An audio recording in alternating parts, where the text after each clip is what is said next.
Buenos días, buenas tardes, buenas noches. Estamos aquí en mi experiencia como escritor, Leonardo Jiménez.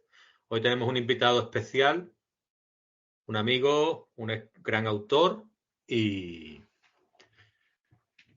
se llama pues Jesús Cañadas. Lo tenemos aquí, ha sido autor de varios libros. Cada vez necesita menos presentación porque sus obras cada vez están teniendo más repercusión y más peso en el panorama nacional. Y se ha convertido ya en un referente de la literatura de terror, la fantasía, el thriller e incluso la literatura juvenil. Autor de numerosos relatos, ha sido publicado en revistas de género y antologías bastante notorias y tiene ya varias novelas en su haber, como puedan ser El baile de los secretos, aquí, Los nombres muertos, que la escribió en 2013, Pronto será de noche, Las tres muertes de Fermín Salvochea, Dientes rojos, Noviembre, Fundido a negro, recién estrenada en este 2025, y una pentalogía, una saga de 5 libros hasta la fecha, que he tenido la oportunidad de leer y mi hija también, la serie Atenea y los elementos. Hoy nos centraremos en Fundido a negro y me interesa que Jesús nos cuente cuál es la semilla de esa historia, el detonante, pero antes que se presente, claro, que se Hola, presente Leo. ante nosotros, que si no voy a hablar yo solo. Qué bien, qué rollazo estaba pegando, ¿eh, Leo? Yo me iba a quedar aquí fritito. Gracias, sí. Y aquí me va a quedar tranquilito escuchando tu aterciopelada voz. Hola, guapo. ¿Qué pasa? Encantado ¿Qué de estar aquí tal? charlando contigo de libros. Hablamos de Fundido a Negro, hablamos de mi trayectoria, si la quieres llamar así, de mis novelas anteriores, de mis novelas futuras y de lo que te salga del alma. Cariño. Claro que sí, claro que sí. Hoy estamos a distancia, nos vamos a poder compartir un cafelito, una cervecita, que ojalá pudiéramos, pero bueno, tú Es ya que tus sabes oyentes no que saben que nos conocemos desde hace 25 años, más o menos, 20, 25 años. Que por tú y yo lo hemos jugado a menos rol con 20 años recién cumplidos en Cádiz. nosotros nos podemos conocer perfectamente desde el año 1998, 22. 99. Yo lo recuerdo porque tú fuiste a un curso de guionista de cine Ajá.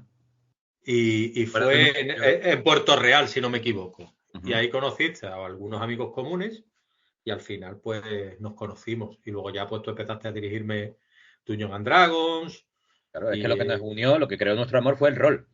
exactamente, El rol. Hemos hecho exactamente. muchas partidas de rol. Algunas las has dirigido tú y una larguísima, una campaña de estas larguísimas, que todo el mundo tiene una, que dirigí yo y que tú estuviste presente en, bueno, cuando todavía vivías en Cádiz. Con mi Agamenón, ¿te Jugando, acuerdas? con una campeón del enano, jugando en una plazoleta, en la plazoleta de los enganchados del barrio de la Laguna, en Cádiz. Que se nos acercaban los enganchados a preguntarnos a quién habían matado quién y a quién le habían pegado una puñalada y a quién le Sí, habían pegado un sí. espadazo. Ahí estaba nosotros con nuestros libros, tirando dados, Eso es. éramos los más peligrosos del lugar. Aquellos maravillosos años, Leo. Y 20 y pico años después, aquí Exactamente. estamos, Aquí escribiendo estamos, aquí seguimos. Y y lo haciendo bonito lo que es que eso, ¿eh? podemos. Lo orgulloso que me siento yo de ese tipo de cosas. Sí. Y de tener amistades tan duraderas y tan buenas. Y nada, pues eso, nos centramos en Fundido a Negro y te pregunto, porque claro, yo a mí esta novela, pues la verdad es que me ha encantado y se ha convertido para mí en la favorita mía de todas las que tú has escrito, que las tengo aquí. Una me faltaba porque no la tengo encima, desafortunadamente, pero todas están leídas y todas están disfrutadas. Ahora bien, para mí, desde mi punto de vista, te has ido superando como autor. Dientes Rojos ya era una pasada, pero Fundido a Negro es que a mí me ha cautivado ya por el tono y por todo lo que envuelve la historia. Los personajes están muy bien creados, muy redondos y la historia no solo te envuelve, sino que al final terminas empatizando con el personaje, lo verás cuando te pregunten en algunos momentos. Lo que sí te quería preguntar es, ¿dónde surge ese detonante, el disparador de la historia? ¿Qué hace saltar en tu cabeza los engranajes para comenzar una historia tan larga, pero a la vez tan profunda?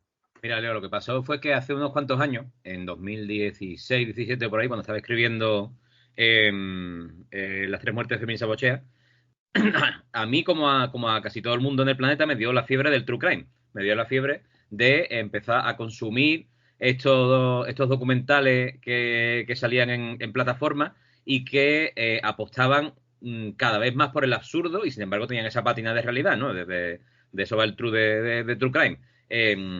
Me quedé fascinado con una serie de documentales que iban sobre sectas. Y hay uno en concreto, que no es una serie, sino que es una película de hora y media más o menos, que se llama Holy Hell.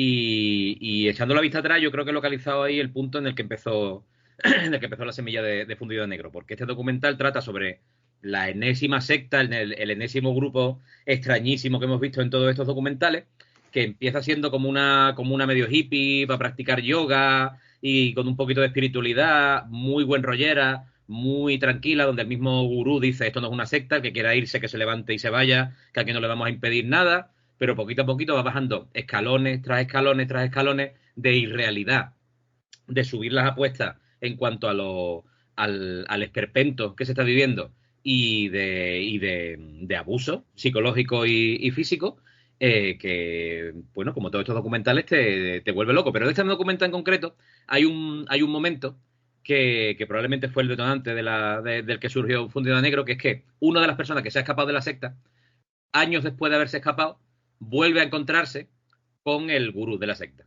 ¿vale? El tío se ha escapado, lo han echado, se ha llevado una cuanta gente de la secta y ha montado una nueva y lo localizan y este hombre escapado de la secta va a enfrentarse con él, ¿sabes? Pero han pasado cosas tan estrambóticas, han pasado cosas tan irreales que, viendo esa escena, la escena con cámara oculta donde el hombre escapado se vuelve a enfrentar con el gurú, yo pensé: si este hombre ahora mismo se echara así la mano al cuello y se quitara la cara y fuese un alienígena del espacio exterior o un bicho extradimensional o lo que sea, me lo creería, porque es tan bizarro, tan extraño, tan, insisto, estrambótico, todas las cosas que pasan, que casi parece producto de alguien que no sea humano. Y pensé: oye, podríamos hacer una cosa así, podemos hacer una novela, una trama, en la que introducimos un puntito de ambigüedad sobre si están pasando cosas sobrenaturales o no sobrenaturales, ¿sabes? Y seguimos el periplo, seguimos el desarrollo de cómo se realizan estos documentales. Estos documentales de los que yo por aquel entonces ya llevaba un montón consumido y más que me quedaban por consumir. Ahora bien, yo a las novelas hago una aproximación muy académica, ¿vale? Yo soy licenciado en biblioteconomía y documentación, tengo un máster en estudios culturales y siempre abordo estas cosas como si fuera a hacer una tesis, ¿vale? O una tesina, que es: me leo y me veo todo el material que haya disponible sobre lo que quiero trabajar y empiezo a formarme ideas, empiezo a tomar anotaciones sobre cómo va a ser la historia, cosas que quiero que ocurran, cosas que quiero abordar y personajes que quiero tratar. Y van pasando diferentes capas. Una de estas capas era la capa de la investigación. Yo tenía desde el principio que esto iba a ser un thriller, ¿vale? Y la base de un thriller son tres preguntas, por así decirlo, ¿no? ¿Qué es lo que ha pasado? ¿Vale? ¿Qué es lo que está pasando? Y ¿qué es lo que va a pasar? ¿Vale? Tienes un grupo de investigadores, que en este caso son documentalistas, que no son detectives, pero que realizan labor detectivesca, porque entrevistan a gente, que es lo mismo que interrogar a gente, investigan en archivos, en bibliotecas, en diferentes puntos de información e intentan recabar una verdad sobre el pasado, ¿vale? ¿Qué es lo que sucedió? ¿Qué es lo que sucedió con una secta, con un grupo que me apetecía que fuera en Andalucía? Porque esto es un proyecto que tengo yo de hacer diferentes novelas sobre la provincia andaluza. Entonces ahora me apetecía llevármelo a Granada. Eso es la parte de investigación. ¿Qué es lo que sucedió? Pero claro, si tú estás investigando qué es lo que sucedió, te queda una trama aburrida, porque lo que sucedió ya está cerrado, es parte del pasado. Entonces necesitaba un punto del presente, que empezaran a pasar cosas chungas en el presente. Por ejemplo, que los entrevistados empiecen a desaparecer, ¿vale? Y entonces se te plantea la pregunta, que es la cañita que te va tirando, es la zanahoria delante de los ojos del lector o de la lectora, de qué coño está pasando aquí. Porque si este caso estaba cerrado, de pronto desaparece gente que tiene que ver con el caso. Pero además me hace falta la última pata, la tercera pata del thriller, que es qué va a pasar, ¿vale? Que es dar la impresión al lector, a la lectora, de que se va a liar muy gorda, otra vez. De que ya se lió, no se sabe bien lo que se lió, los personajes de dentro sí saben, los personajes intradiegéticamente, o sea, dentro de la historia, sí saben lo que pasó, van dando pistas, van hablando de lo que pasó, pero nadie dice exactamente qué es lo que sucedió. Entonces tú tienes que ir recabando información y poniendo piezas del puzzle a través de los diálogos de los personajes. A partir de ahí fue simplemente cuadrar diferentes visiones de esta secta. Una secta que se llama el Encuentro de María, que empezó a finales de los 80 en la Alpujarra Granadina, a raíz de una niña que se cayó un pozo y tiempo después la vieron otras niñas con la Virgen María, y empezó a formarse un grupo que, igual que en este caso del documental que te decía, de Holy Hell o de Wild Wild Country o de tantísimos otros documentales, empieza como una cosa buen rollera y muy tranquila, y poquito a poquito va bajando escalones de irrealidad hasta un final sangriento bueno, que podemos denominar masacre. Que podemos denominar masacre violentísima, ¿sabes? Y que, como van a descubrir, esto no es ningún spoiler, los protagonistas de la novela, los protagonistas de esta investigación del True Crime, no han muerto todavía. ¿En qué medida no ha muerto y en qué medida sigue presente? Pues hay que descubrirlo bien leyendo la novela. Hombre, claro. Pues yo te digo una cosa, a mí me parece una novela fascinante y aquí me he dado cuenta verdaderamente lo bien que lo haces, no solo con los personajes, como bien te digo, que a mí me han dejado estupefacto porque una de las claves para mí para escribir una buena novela son los personajes, es cómo tú desde fuera vas creando las capas de cebolla que vamos quitando y al final te encuentras con el desenlace que es tremendo. Pero ya te digo, yo me he quedado muy prendado de la novela por eso, porque el tema es que es un tema terrible. Entonces, claro, hay que tratarlo con mucha sensibilidad a la vez que con realidad, con crudeza. Y hay que hacer otra cosa más, que es dar una visión caleidoscópica. Eso quiere decir que de diferentes capas, diferentes visiones, diferentes facetas de la secta. Y eso se consigue a través de las entrevistas. Fundido Negro se articula mediante entrevistas a personas que tuvieron que ver con la secta. A la hora de pensar cuáles son esas personas, a la hora de ponerte delante de una pantalla en blanco, de una hoja en blanco y decir cómo empiezo, qué cuento, cuándo lo cuento, ¿vale? El cuándo es una cosa que me obsesiona desde hace mucho tiempo. Cuándo revelar qué detalles y qué efecto tiene en el lector y en la lectora el momento en el que revelas una cosa u otra. Yo tenía que pensar quiénes eran esos personajes, quiénes eran esas capas de la secta. La primera tenía que ser alguien que se escapó, alguien que vivió esa especie de enamoramiento de la secta al principio hasta que vio la cara mala de la secta y terminó huyendo, pero también la parte mediática de por qué la secta atrajo a tanta gente, pero también la parte oficial, y por eso esa entrevista al guardia civil que encontró los cuerpos de los cadáveres de después de la masacre, y también aparte de la organización, aparte de la cúpula de la secta, ¿vale? Entonces, todos ese tipo de decisiones son las que te dan la lectura caleidoscópica, desde muy dentro hasta la vista de águila de la secta. Claro, esta es la parte cerebral. Ahora hay que añadir la parte más sentida, ¿no? La parte más emocionante, que es lo que te decía de que vayan desapareciendo y de que cuenten cada uno una verdad desde un punto de vista no fiable, porque todos los narradores que hay en la novela, todas las personas que entrevistan, tienen una relación muy extrema con la secta y cuentan cosas que parecen sobrenaturales hasta que el equipo de investigación encuentra una explicación lógica y realista y anclada en la realidad de las cosas que han ido contando. Lo bien que sabes hacer eso, que justamente cuando tú lo estabas hablando antes, lo que es la diferenciación entre el monstruo, lo monstruoso, lo que está ocurriendo sobrenatural y lo real, es que en la mente del lector, por lo menos en mi mente, digo, bueno, pero esto, ¿qué está pasando? ¿Esto es real, no es real? Y juegas muy bien, intrigas muy bien al lector. Es que esa es la base del True Crime también y del documental. Tú presentas una visión y las personas hablan desde el yo, pero después tú tienes que recabar la verdad, ¿vale? Puede ser que alguien esté drogado a base de hongo alucinógeno en la Alpujarra y crea ver un monstruo y resulta que no, que es un yonki, que simplemente alguien ha visto a media luz, en plena huida, en un ataque de nervios y que existe una relación, que existe una explicación racional a lo que ha visto. Y eso es a lo que se enfrentan Benjamín Correa, el protagonista de la novela, y su equipo de producción. ¿Tienes a mano tú la novela ahí? La tengo aquí en la estantería. ¿La cojo? Vale, ¿puedes cogerla, por favor, Primero. para leernos la sinopsis?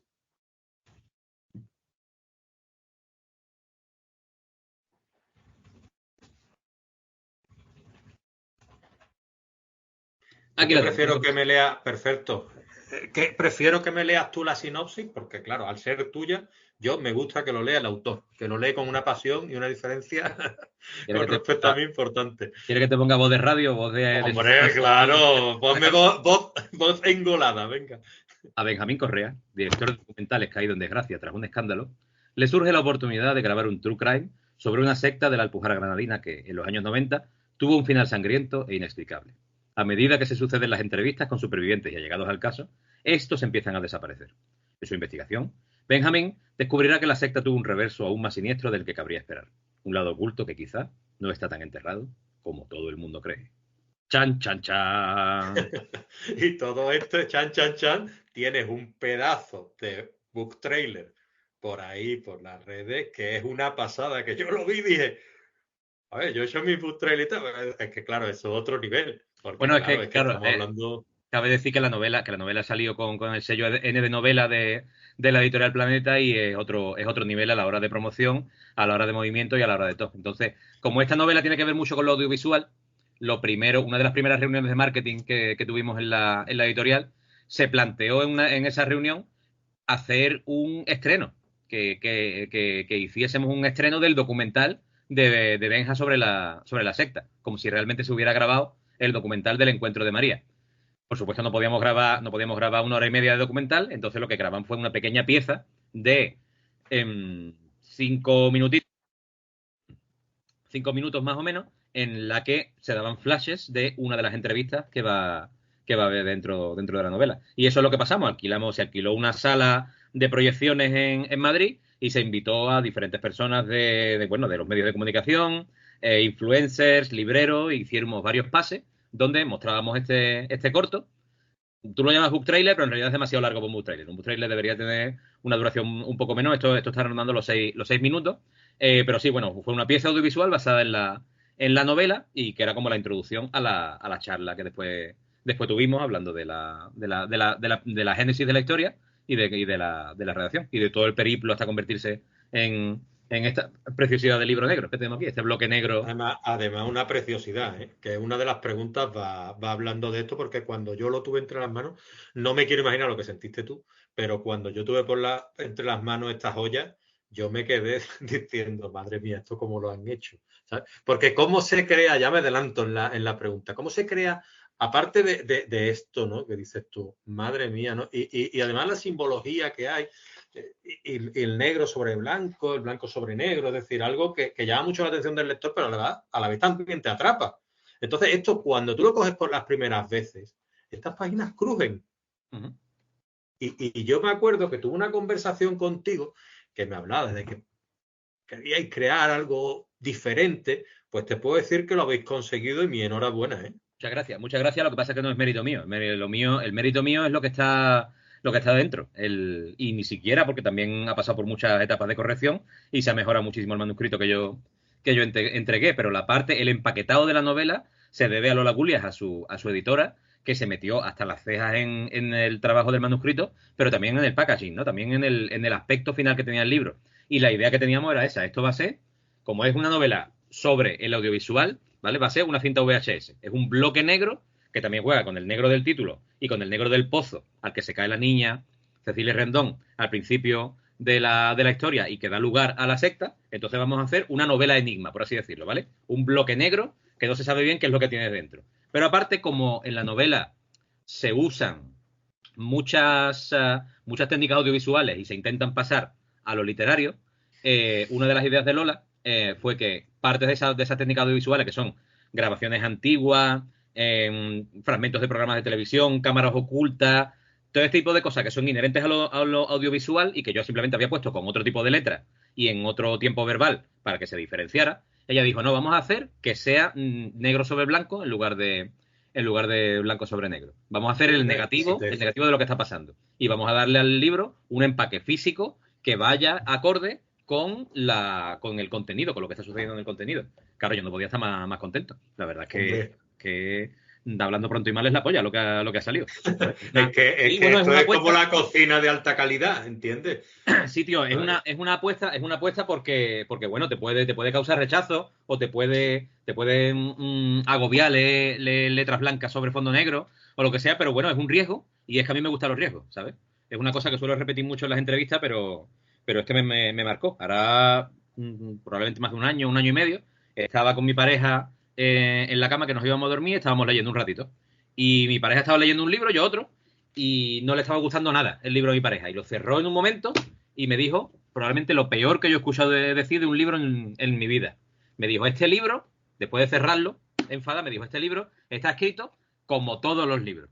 Y dije, yo me cago en la leche. Ojalá nadie diga nunca nada, ¿sabes? Tan hiriente y tan despreciativo sobre mi libro. Porque puede no gustarte el empaquetado, puede no gustarte cómo está escrito, puede no gustarte la historia, el final, el principio, el planteamiento, lo que tú quieras. Pero lo peor que te puede pasar, lo peor que me puede pasar a mí como autor es que me digan, ¿qué tal Fundido Negro?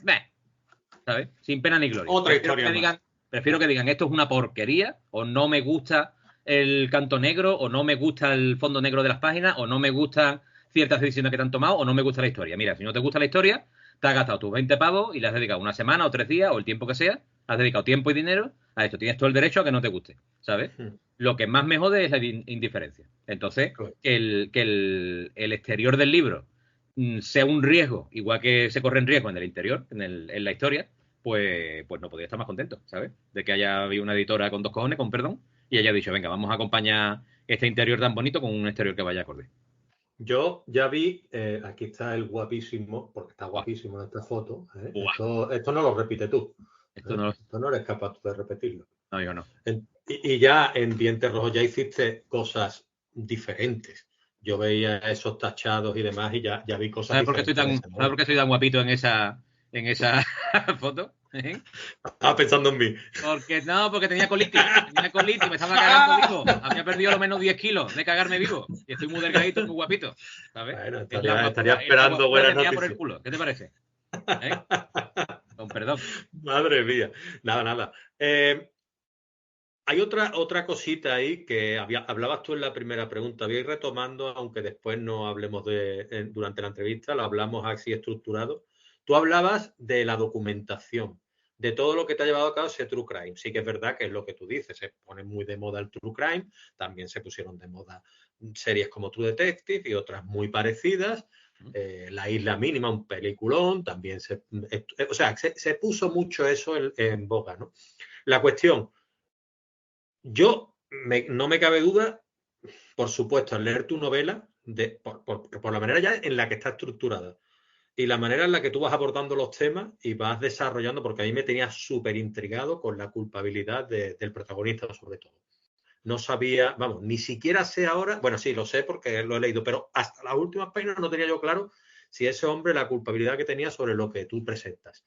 Entonces, mi pregunta va un poco, porque claro, leyendo los agradecimientos que yo estoy, que muchas gracias a ti también por colocarme en esa página, porque para mí es un honor.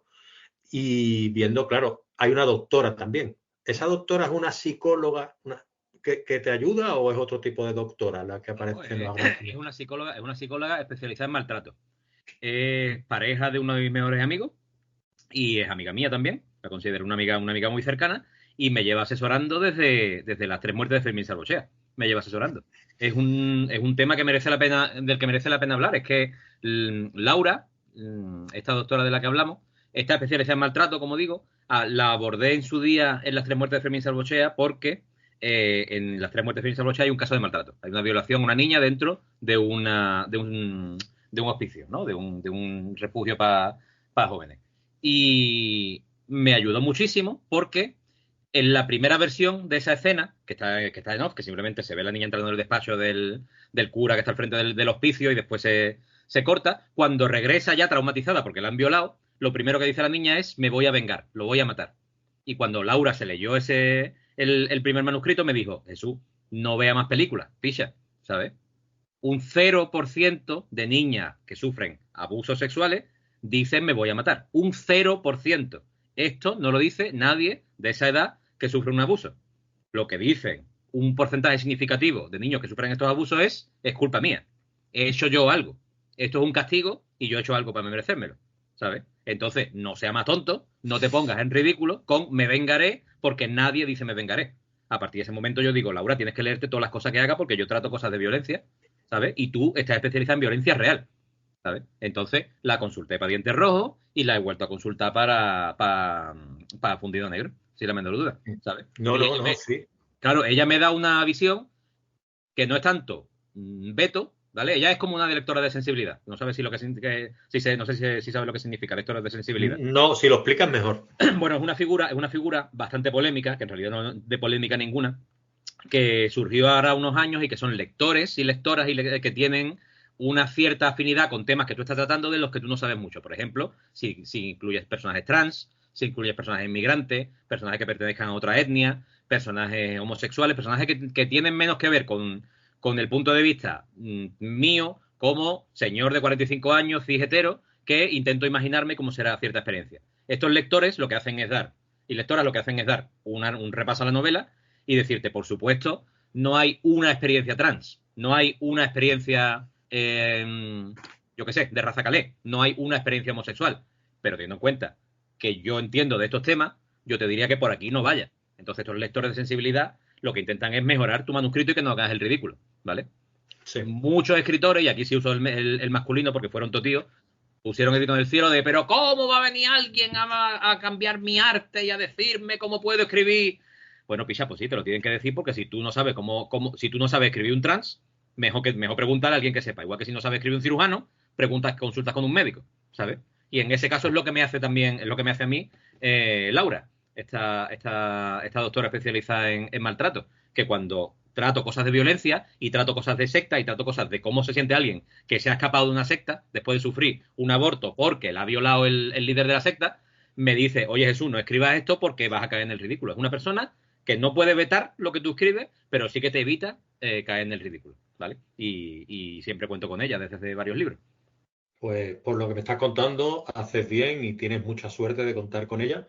Sí. También te digo que he estado mirando la pila de libros tuyos que tengo aquí y pienso que en todos tratas temas de extrema sensibilidad.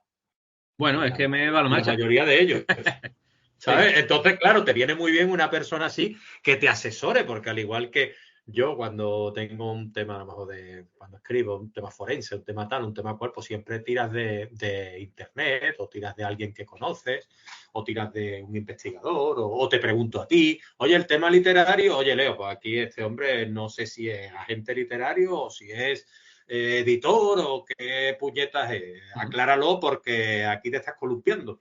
Y entonces ya pues uno se mejora su manuscrito y se agradece, aparte de lo que tú dices, que eso habla de ti bien con respecto a la humildad, sí. que a pesar de estar cada vez un escaloncito más arriba, ¿sabes? Sigues contando con la misma gente y sigues preguntando y preguntándote si lo estás haciendo bien y eso Esto es es tan bueno. viejo como, esto ya lo decían hasta Lelutier, ¿sabes? Lo importante no es saber, está en el teléfono del que sabe. Y si hay cosas que tú no sabes, ¿sabes? O ella tira de teléfono y pregúntale a quien sepa del tema que sea, ¿sabes? Qué bueno Porque si eso. no, si yo solo escribiera de las cosas que sé, ¿sabes? Escribiría de gorditos de 1,60 m que viven en Berlín y están todos los días sentados delante de un ordenador. Y esas novelas no se las podría leer nadie. Hombre, Entonces, también sabes de Cardito con gafas que viven en Gandía y que hablan con gente que está en Berlín y que son más bajitas que ella, ¿no? sí, sí, sí. Entonces, sí, Nada, sí. sí. Hay que intentar hacer la mejor novela posible y eso pasa por consultar las cosas que no sabes, ¿sabes? Eso también me pasó en la saga de Atenea y los elementos. Yo sabía muy poco de mitología egipcia, porque tiene que ver, el primer volumen tiene que ver con encontrar el busto de Nefertiti, de mitología egipcia y de historia egipcia. Entonces me busqué a un egiptólogo que se llama Abraham Fernández, que trabajaba en aquel momento en la Universidad del Cairo y que es sevillano y que lo conocí gracias a una amiga y que ahora somos grandes amigos, él y yo, pero que me fue guiando sobre el proceso, en el proceso de escribir El ojo de Nefertiti, el primer volumen de Tener los elementos, en cuanto a la mitología griega. No para ponerme veto, insisto, sino para decirme, Jesús, esto no es así, entonces no lo puedes poner así, esto no es así, pero bueno, te lo puedes tomar como licencia y esto lo has clavado, esto está bien, ¿sabes? Tener el teléfono del que sabe. Es que es Ahora, tan sencillo como es. ahora he empezado a entender por qué Fermín Salvochea que la escena que has descrito es terrible. Yo me impactó y me dejó un poco traumado, que es lo que yo busco también en las novelas, esa realidad y esa crudeza. Pero ya entiendo por qué está desarrollada en Cádiz y por qué otras novelas las desarrollas también en Andalucía y por qué siempre me has dicho, Leo, empieza a escribir, en vez de irte a Pensilvania, quédate aquí en San Fernando, picha. Y entonces yo en eso te hago caso. El que quiera escribir en Pensilvania, ole sus cojones, ole su coño, que escriba. Pero yo tengo el culo pelado de leer, ¿sabes?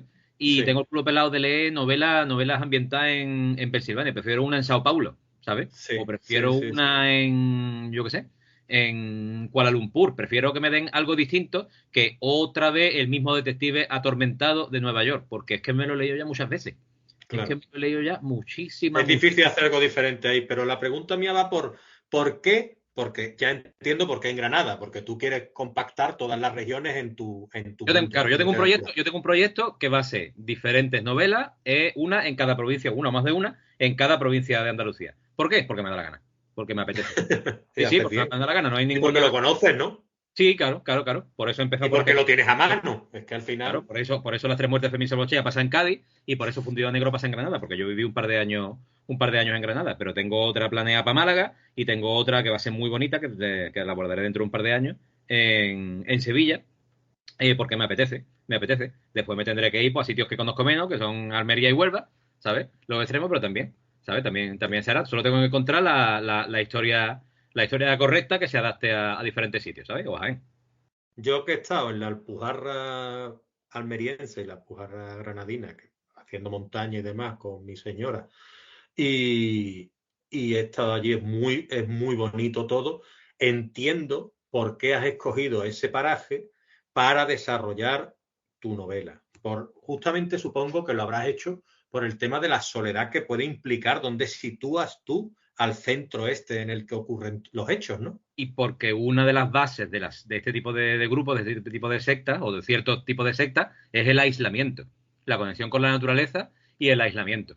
Eso para mí era esencial. Entonces, no tanto el aislamiento psicológico, ¿vale? Se ve reflejado en el aislamiento físico que te tienen al meterte en un cortijo perdido entre dos pueblos a los que no va ni Dios, literalmente, ¿sabes?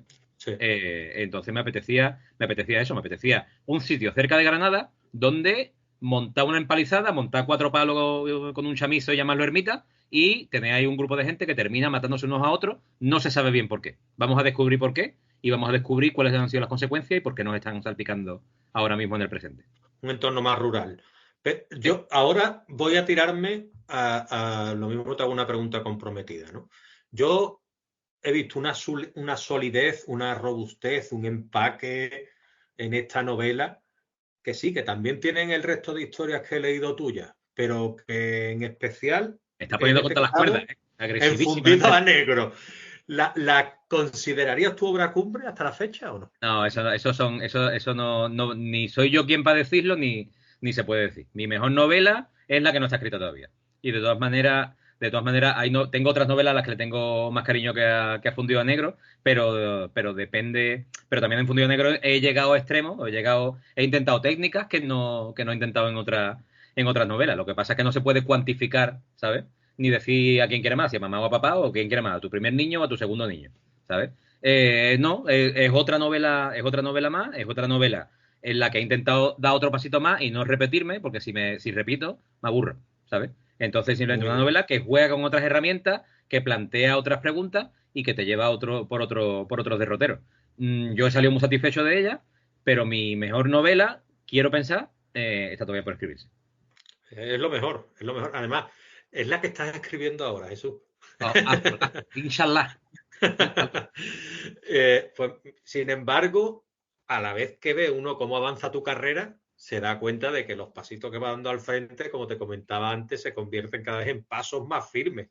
Has publicado ahora mismo Fundido a Negro con N de novela, uno de los sellos de Planeta. Has pasado por editoriales como el Grupo AGEC, como Fantasy, como Valdemar, T&T, EDB u Oscura. Lo primero, mi enhorabuena, eso por descontado, ¿no? Muchas gracias.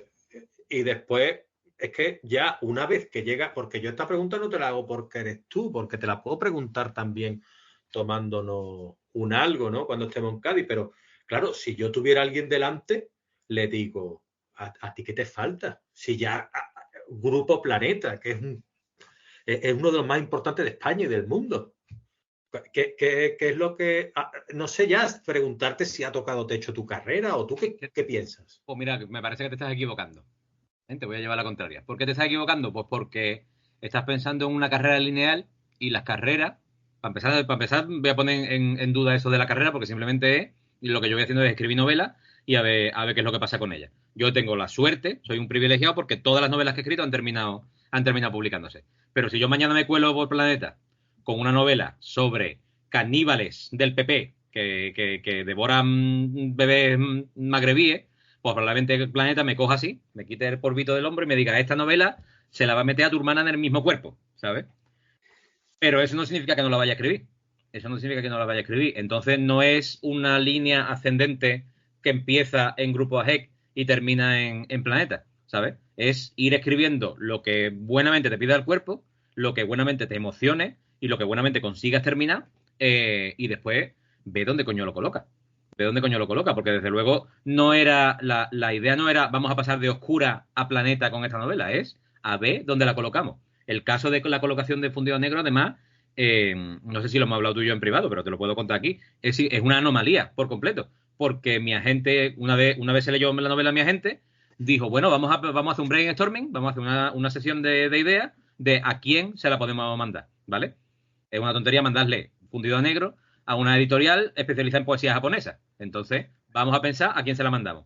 A editoriales pequeñas, a editoriales grandes, a tal editorial grande porque ha publicado tal, a tal, porque hay que abordar a las editoriales no diciéndole toma esto, sino toma esto porque has publicado tal otra cosa que va ahí en la misma línea. Mira esto este caso de éxito tuyo, esto se parece a eso.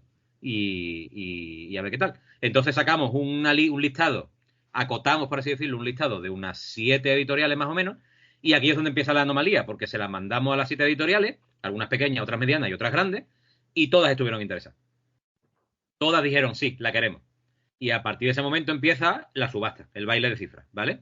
El baile de cifras donde las editoriales más pequeñas pues dan lo que pueden, ofrecen lo que pueden ofrecer, las medianas ofrecen muchísimo, un poquito más y las grandes ofrecen bastante más. Y a partir de ahí, pues yo me pasé una semana malísima, pero malísima viendo cómo iban subiendo esa cifra, porque mi agente hace lo que sea una cosa que se llama subasta, que es simplemente diciendo se parte de tanto, quién ofrece más y no revela cuánto es, sino que simplemente va empujando, por así decirlo, va despertando interés, va inflando, va cebando el hype por la novela, y yo iba viendo cómo iba subiendo aquello y cómo iba subiendo aquello, y me llevo una semana, pero vamos, con calentura, con cagalera, no se me levantaba, una cosa, vamos, estupenda. Vamos, mi mujer te lo puede decir, que estuvo contentísima esa semana, ¿sabes? Hombre, que fuiste a Cádiz y nos invitaste con... Sí, señor, que os invité, ¿verdad? Y eso se saldó con que la editorial Planeta se llevó el gato al agua por una cifra nada despreciable. Sí, señor. Claro, Y entonces, pues yo me alegro por ti. claro, pero fue una fatiguita, fue una fatiguita. Hombre, no me lo quiero imaginar porque... Además que es de Madrid, que no entiende este sentimiento andaluz nuestro, siempre dice que soy muy sentido, los andaluces, ¿sabes?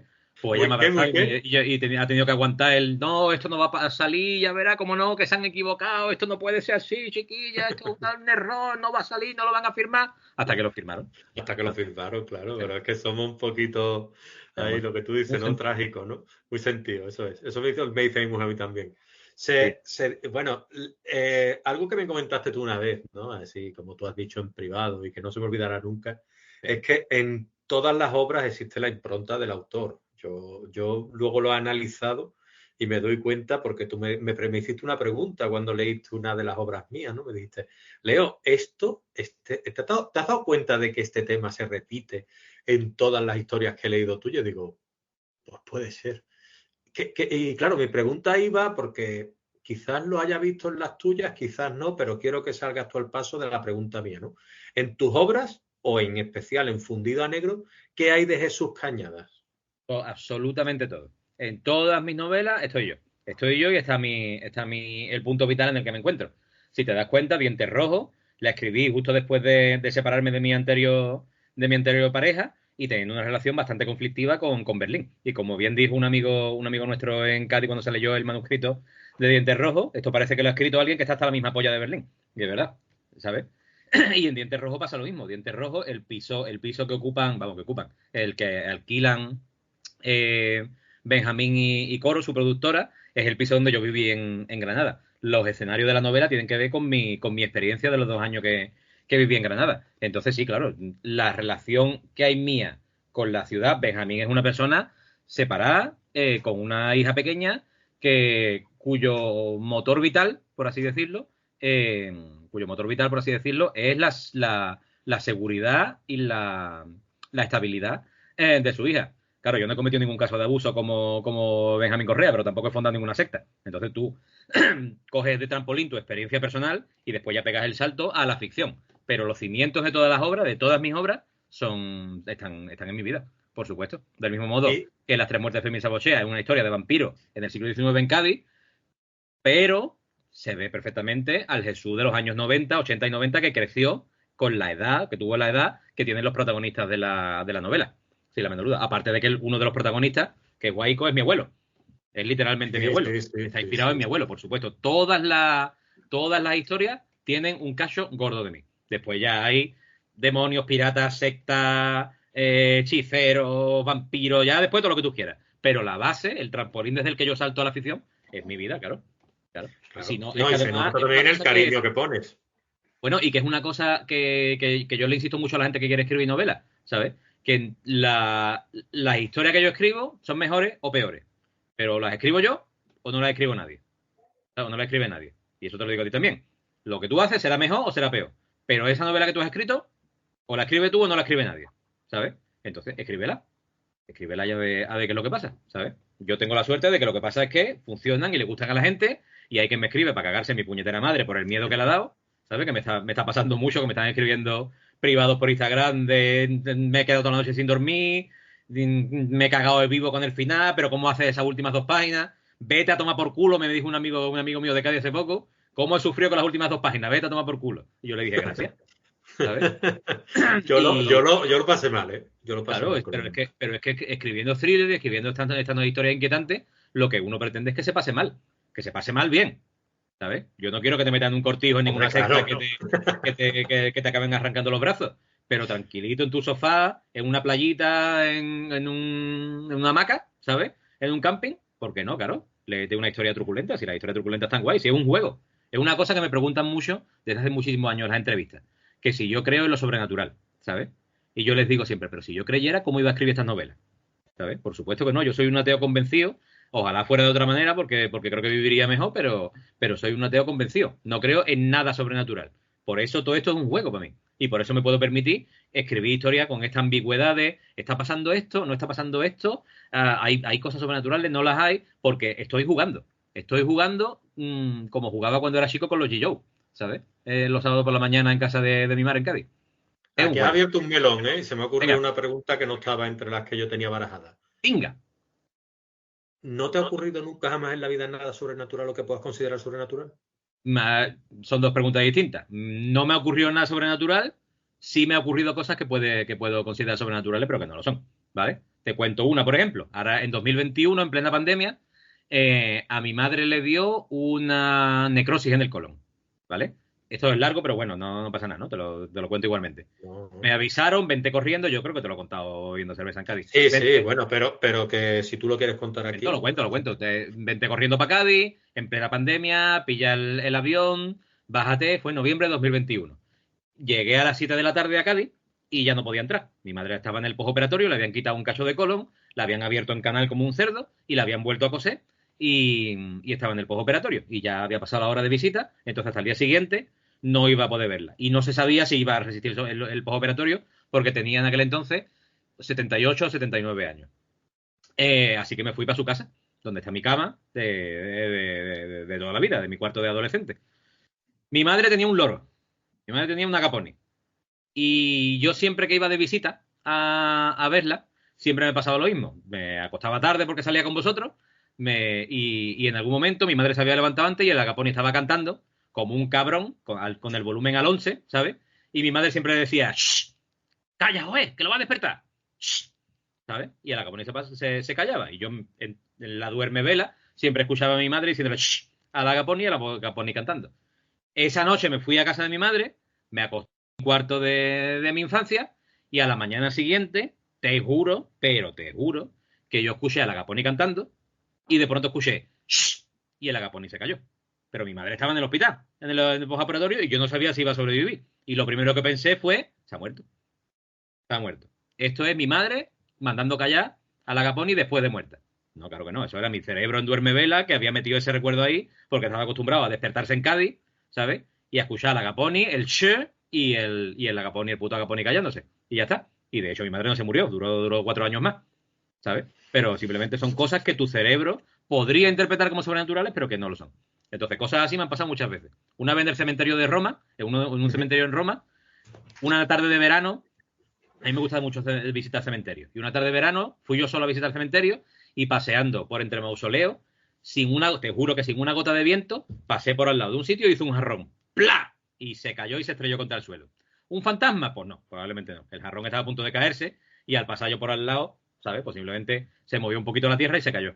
Pero si quieres encontrar una explicación sobrenatural, la encuentras. ¿Qué es lo que pasa en Fundido a Negro? Que todas las personas entrevistadas tienen una versión sobrenatural de los hechos y la cuentan como si eso es lo que hubiera pasado, hasta que Benjamín y su equipo encuentran la explicación racional a lo que está pasando. ¿Sabes? Sí.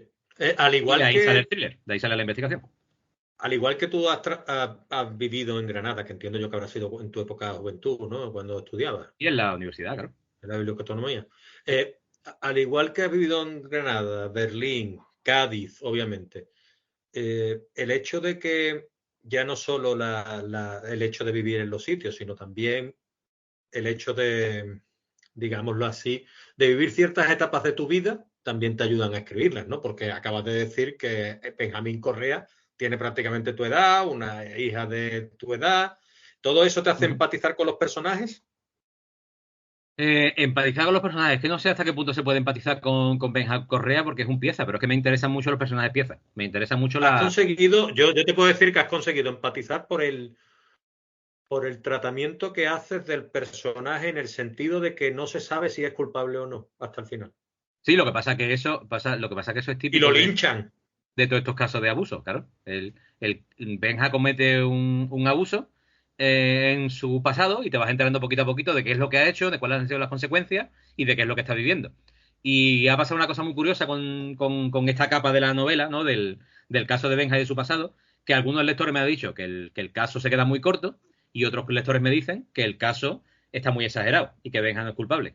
Y está muy bien que cada uno haga Claro. su lectura de lo que hace Benja, de las consecuencias que tiene y de cómo afectan a la novela. De si Benja necesita redimirse y de si consigue o no esa redención.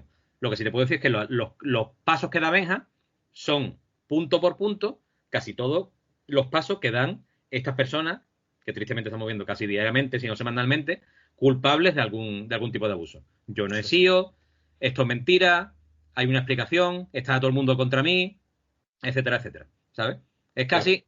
casi podría decir que es una caricatura de lo que estamos viendo con personalidades de la cultura, de la literatura, de la política y de muchísimos otros ámbitos que casi todo, del deporte por supuesto, que casi todos se comportan igual, como un machito de mierda.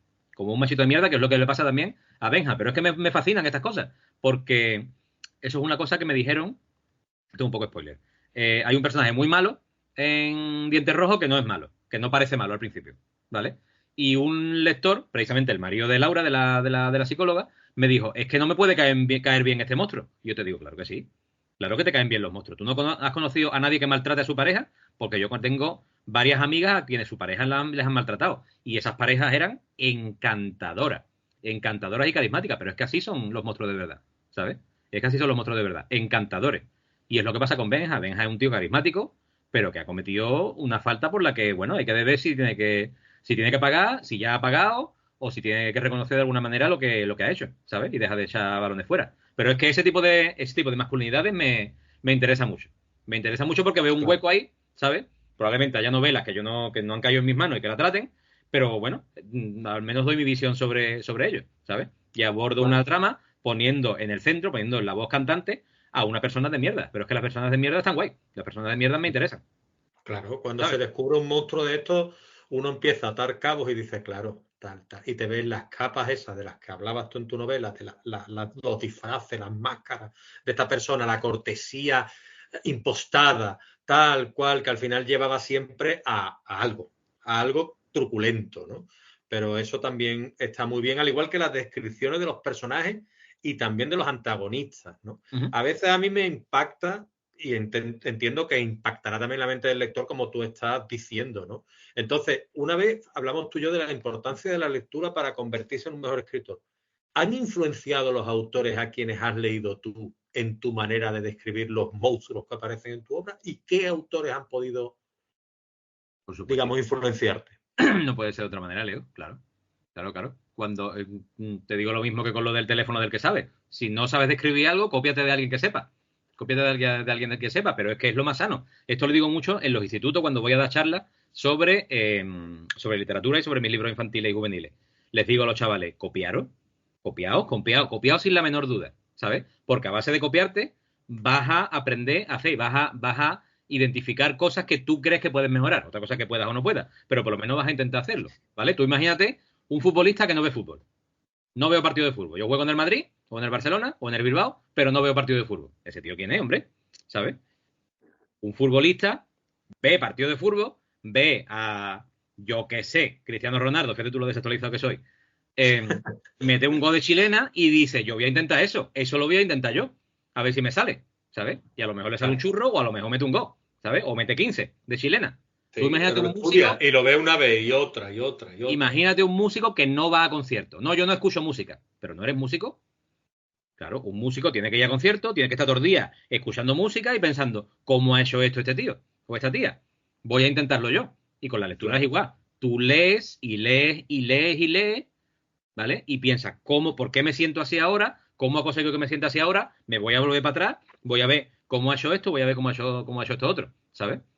Así te puedo decir que de las cosas que más me han influenciado, yo qué sé, Daniel Pennac, Nicole Krauss, Jonathan Safran Foer, Stephen King, por supuesto, Alan Moore cuando no se pone muy fantasioso, el propio Neil Gaiman hablando de personas de mierda, por supuesto. José Antonio Cotrina es uno de los mejores escritores, Sofía Rey, que probablemente sea la Ana María Matute de su generación, de la generación que tenemos ahora 40 y pocos años.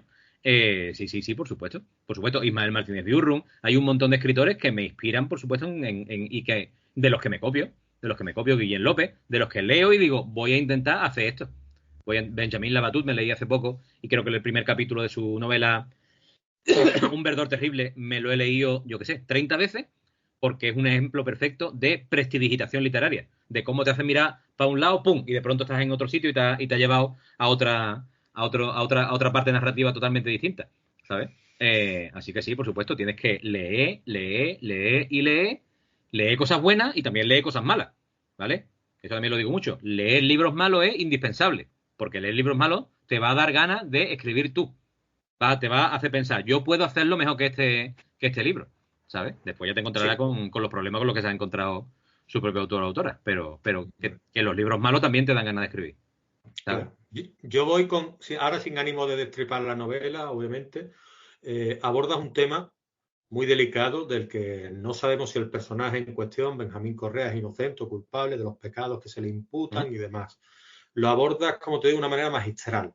Ahora bien, entiendo que a medida que escribes la novela te planteas ese punto de vista en tu cabeza o lo tienes desde el principio bastante claro. La pregunta es, ¿tú qué piensas? Porque lo haces de una manera que te tengo que preguntar, porque claro, como autor, antes te preguntaba si empatizabas o no empatizabas. ¿Qué piensas a eso a un nivel más personal? Porque hay mucha gente inocente que ha sido linchada y se ha demostrado su inocencia después. Y tú tratas este tema como una crítica, ¿no? A ese linchamiento, entiendo yo, ¿no? Pues, ¿quiere que te sea brutalmente sincero con lo que yo pienso? Lo que yo pienso da exactamente igual. Lo que yo pienso es irrelevante a nivel personal, es irrelevante tanto para el tema en sí como para la novela. Porque las novelas no van de pontificar y de decir yo pienso esto. La novela te dice esto y tú piensas. La novela te plantea preguntas, pero las novelas que dan respuestas, flaco favor le hace a su autor y a la novela en sí. Entonces, lo que yo tenga en mente sobre estos linchamientos y sobre estos casos de cancelaciones da bastante igual, en realidad. Porque yo no he venido aquí a decirte yo pienso esto de de los linchamientos y de las cancelaciones. Yo te digo, este es el caso. Y tú enfádate por pasarse o por no llegar. Pero bueno, esto es lo que ha pasado. Porque hay muchísimos casos en los que sucede eso. En los que, en los que la gente pone el grito en el cielo por pasarse 3 pueblos o por quedarse corto de 3 pueblos.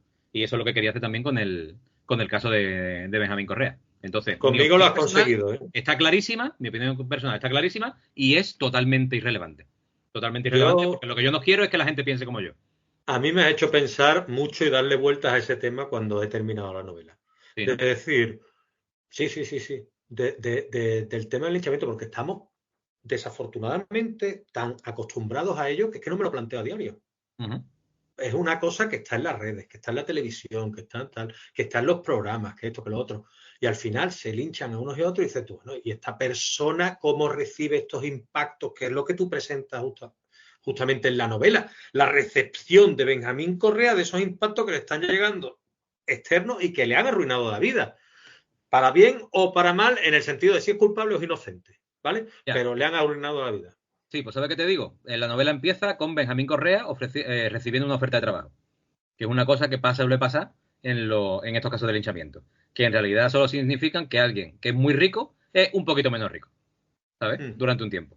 Y luego vuelve a trabajar. Así que ojito con los linchamientos porque, ¿sabes? Y con las cancelaciones porque no sé yo si estamos poniendo rápidamente una etiqueta a algo que en realidad no está pasando realmente, ¿sabes? No está pasando realmente, ¿sabes? Hay que tener No sé cuidado. yo si por poner 5 tweets nos calmamos mucho la conciencia, pero las personas que creemos que se han arruinado su vida simplemente se pasan un par de añitos siendo un poquito menos ricos y poco más, ¿sabes? Sí. Tú tratas en tus novelas, en todas, lo que hablábamos antes, temas verdaderamente duros. Y lo haces con un estilo muy cuidado. Pero a la paz de cuidado también lo haces punzante de alguna manera, por lo menos yo lo veo así.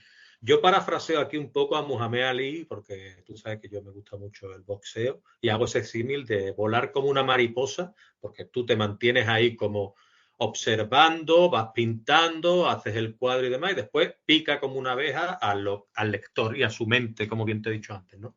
El paso de los años está afilando esa sensibilidad y esa mordacidad, casi a modo de antítesis que percibo en ese estilo tan personal que tú tienes.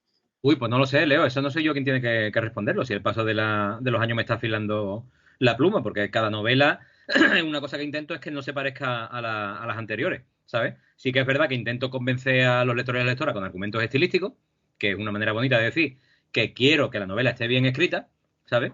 Pero no sé yo hasta qué punto se puede afilar la pluma ni el estilo, porque a mí me pasa una cosa que le escuché hace mucho tiempo a un escritor americano que se llama Gary K. Wolf, que dice, es curioso que en el mismo momento en el que acabas de escribir una novela, se te olvida cómo se escribe una novela, ¿sabes?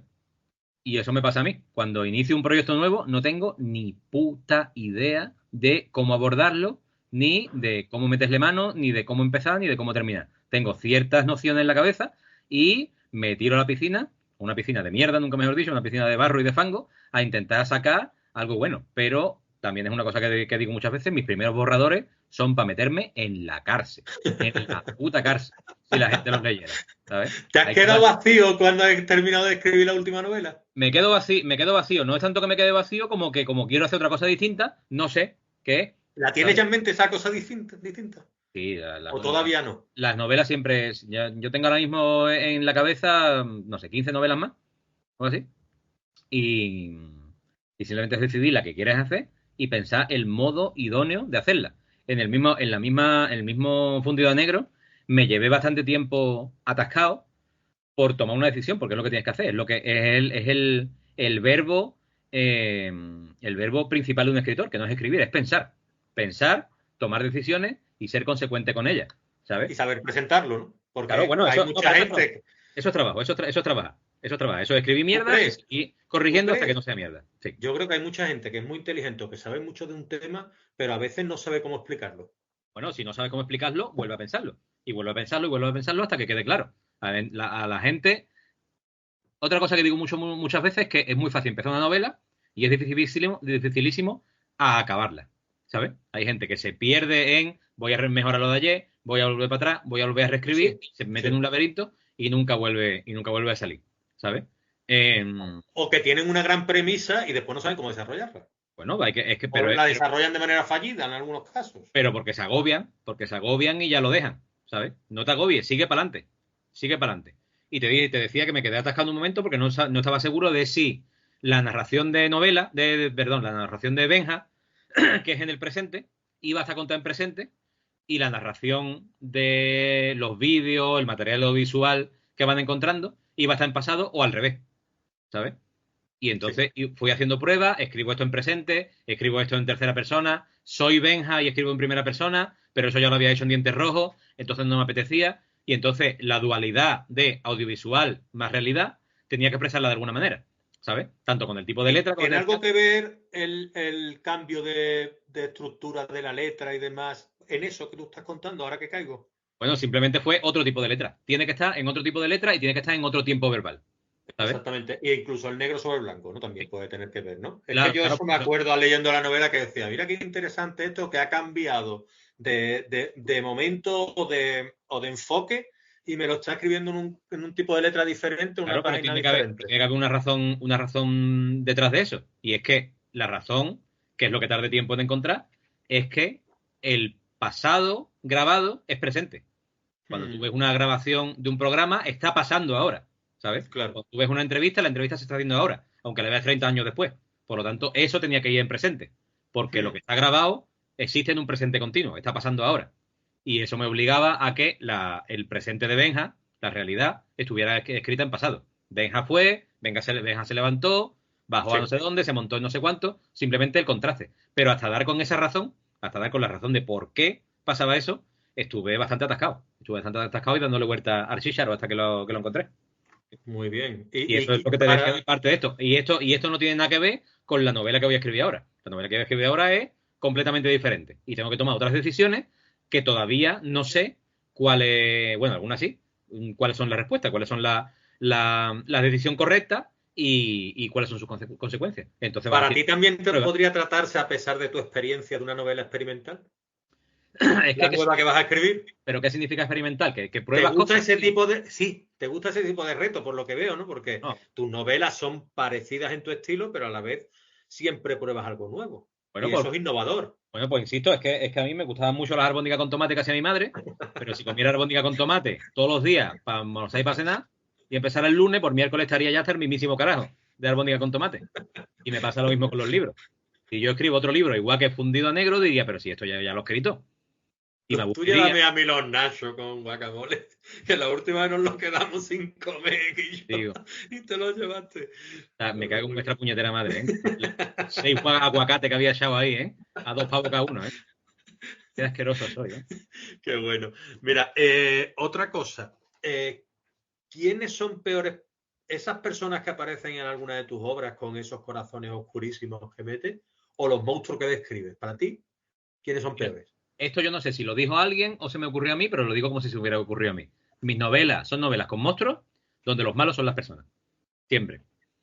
Siempre, siempre, siempre, siempre. Si tú te fijas, ni en Dientes Rojos, ni en Las Tres Muertes de Fermín Salvochea, ni en Los Nombres Muertos, en ninguna novela, el monstruo es el malo.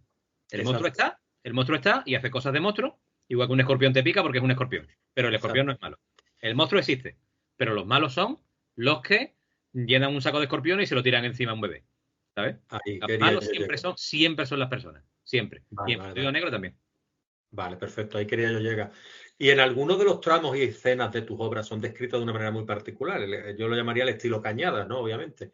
Me atrevería a decir que de una manera casi onírica. ¿Alguna vez te ha inspirado en alguna de tus novelas o tus historias, relatos, un sueño, alguna pesadilla que hayas tenido? Bueno, muchas veces. Muchas veces. La novela Noviembre, que la he sacado por ahí, fue un sueño que tuve. Fue un sueño que tuve, no la novela entera, ni siquiera al principio, o sea, ni siquiera el esquema de la novela, pero sí ¿cómo te diría? La visión general de la novela. En una época, hará 7, 8 años así, mi pareja de entonces y yo estábamos intentando quedarnos embarazados, quedarse embarazada ella, y no lo estábamos consiguiendo, ¿vale? Habíamos tenido varias gestaciones interrumpidas y fue una época muy estresante. Y yo soñé con la premisa de la novela. Un escritor que tiene una hija que está enferma, que es capaz de sacar magia de las historias, pero es incapaz de escribir una historia que la cure. Porque lo único que yo sé hacer bien de verdad, es escribir. ¿Sabes? Y todas las historias que yo podía inventarme no servían para que no se interrumpiese la gestación. Y entonces tuve ese sueño donde un escritor, que es mago, que saca magia de las historias, recurre a un chaval para que escriba una historia de la que saque magia y salve a su hija que está enferma. Me desperté y tenía todo el sueño todavía en la cabeza y fui corriendo a buscar un papel y lo anoté. Y de ahí empecé a trabajar esa premisa hasta convertirla en noviembre. Una de las novelas probablemente de las que más orgulloso estoy de haber escrito. No es para menos, no es para menos. Pero ves lo que te decía antes de que todo tiene que ver con mi punto vital y con... Claro que sí. Claro que sí. Con esa transformación que vamos haciendo a lo largo de los años, ¿no? Claro, pero que las novelas son mi vida. Sí, que las novelas que yo he escrito reflejan el punto en el que yo estaba. Sin la menor duda. También yo, no sé, claro, por eso a lo mejor veo también esa madurez como escritor, porque también existe una madurez como persona, ¿no? Estás en otro momento, en otra etapa de tu vida. Sí, claro, no soy un descerebrado de 20 años, claro. Soy un amargado de 45. Como hace 20 y tantos que nos conocimos. Bueno, pues por mi parte yo ya tampoco tengo mucho más que preguntarte. Yo agradecerte, ya te digo, que esté yo en la hoja de agradecimiento en una tremenda obra como es Fundido a Negro, que me diesen la oportunidad de poder participar en este proyecto tuyo reciente como lector cero y de aportar mi pequeño granito de arena dándote mis impresiones, ¿no? Y estar ahí, pues para mí es un premio, vamos, increíble. Y agradecerte eso, me la tienes que firmar aún. Yo te la firmo cuando nos veamos, no te preocupes. Muchísimas gracias a ti por participar en el proceso de redacción y de mejora y de corrección de Fundido a Negro y por venirte aquí a charlar un ratito, por darme un espacio para hablar de mi tema favorito, que es el de todos los escritores, que somos nosotros mismos. ¿Sabes? Yo agradecerte, pues eso, lo que siempre te digo, la humildad y que estés aquí en nuestro rinconcito, hayas venido a mi casa virtual, que tú sabes que es la tuya también, que puedes venir cuando quieras, ya tengo tu entrevista por escrito, ahora la tengo aquí también, o sea, para mí es una gozada, ¿vale? Y perfecto. Compartir contigo y a ver cuando baje a Cádiz, a ver si coincidimos otra vez, porque estas veces estamos coincidiendo muchas veces, algunas por cositas más peores y ahora pues a lo mejor por cositas más mejores, lo que sea, pero intentaremos contactar y vernos y seguir pues metiéndonos unos con otros como, muy bien. Como hacemos, ¿vale? Pues dando muchísimas gracias. Ahí está dando carga. Hasta luego, Jesús, encantado. Venga, hasta luego. Chao.